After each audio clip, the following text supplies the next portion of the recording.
बाळा पप्पांना येताना मेथीची भाजी घेऊन यायला सांग ना. कॉल करून सांगू पप्पांना. नाही, चिठ्ठी पाठव ना. मम्मी झुडिओचा ना मस्त सेल चालू आहे, मला 2000 रुपये शॉपिंग साठी पाहिजे, मला पैसे दे ना. अच्छा, पैसे पाहिजे. एक काम कर, आपल्या टेरेसवर पैशाचं झाड लावलेलं आहे, त्याच्यावरून पैसे काढून घेऊन ये. मम्मी आज जेवणामध्ये काय केलंय? डाळ भात केलंय.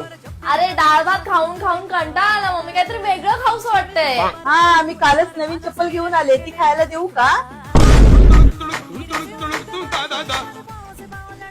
आई गं मम्मी, माझ्या गुडघ्याला लागलं. अरे बापरे, आता तुझं डोकं कसं चालणार? मम्मी हे कपडे कुठे ठेवू? ठेव ठेव, माझ्या डोक्यावर ठेव. काय ग, टीव्ही बघते? नाही, टीव्ही मला बघते. ही आजकालची पोरं जरा जास्तच उलट बोलायला लागलेत, काय माहिती कोणाकडून शिकलेत ती. 哎呦我的妈！